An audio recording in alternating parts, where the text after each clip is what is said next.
Now it's good news for British manufacturing, as the Purchasing Managers' Index grew for the first time in nearly 2 years last month. And guess what? Despite Brexit, we're doing much better than the Eurozone, with the UK outperforming countries such as Italy, France and, of course, the mighty Germany.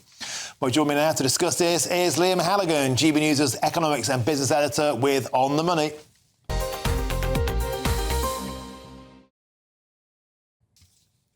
Liam, welcome. Always an absolute pleasure, as you know, to have you on the show.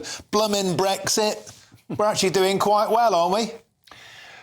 What's come out today, Martin, are some more unofficial numbers. You and I spoke earlier in the week about some unofficial inflation numbers from the British Retail Consortium, not the ONS numbers, not the Office for National Statistics, but an industry survey from the British Retail Consortium saying that inflation in March was down at 1.3%, below the Bank of England's 2% target. As I say, that's unofficial, but that does suggest that we could see interest rate cuts from the Bank of England relatively soon, possibly May or June. And what we've got today is some more unofficial data, Martin, from what we call the Purchasing Managers' Index. This is like preemptive data ahead of official GDP data on the size of the economy. And this PMI survey shows that the UK manufacturing sector, it actually grew during March. And this is the first growth we've seen in manufacturing on a month-to-month basis since July 2022. Let's have a look at the numbers. These are Purchasing Manager Index surveys. They're surveys of business opinion. And the reading is 50.3 in March. That means a majority of British manufacturers, they think that the economy is going to grow.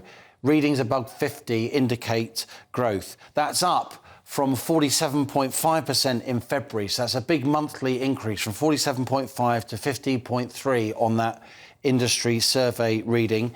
It's the first 50-plus reading, the first PMI survey data that points to economic growth since July 2022. And talking of the Eurozone, these PMI surveys, they're conducted across the world, whereas the UK is at 50.3, the Eurozone, the average manufacturing PMI in March was 46.1, which suggests that the Eurozone's manufacturing sector is still contracting quite sharply. And at the heart of the Eurozone's manufacturing sector, of course, is Europe's biggest manufacturer, which is Germany.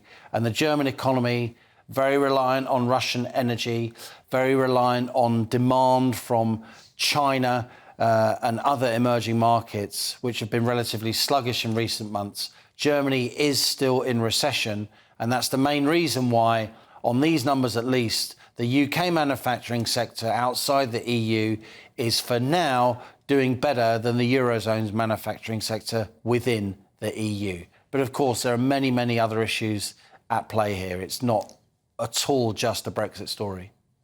And Liam, we were told, of course, that the sky would fall in after Brexit. Germany languishing there right at the bottom of these figures. UK about midships. Of course, India, Greece, Russia, Indonesia with the most positive outlooks. What is it that's changed in Britain, you think, that's given this more positive backdrop?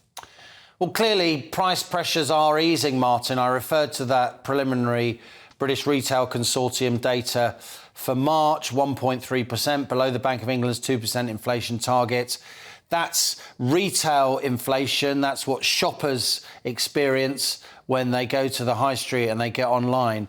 But so-called wholesale inflation is also easing. Price pressures in the pipeline. The cost of the inputs that firms use when they make the goods and services that they then sell to us, those prices are also easing. And this is why manufacturers are starting to see their order books grow again here in the UK.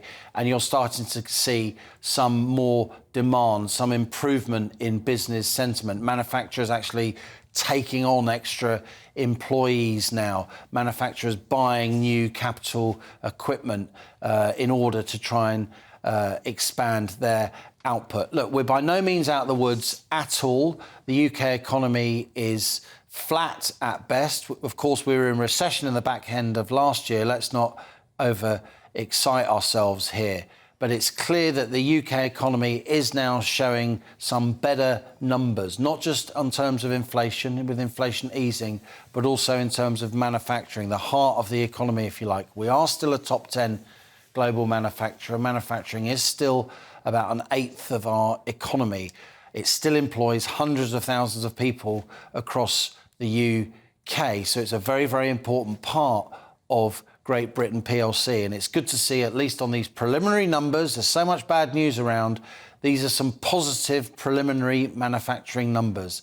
The PMI survey, the Purchasing Managers' Index, the headline measure of inflation outside of the official measures, is now suggesting that the UK manufacturing sector is growing at a time when the Eurozone's manufacturing sector is not. We want the Eurozone to grow. We want Europe to have a strong economy because we trade so much with Europe. But for now, at least, Brexit Britain is leading the way when it comes to the manufacturing recovery across Europe.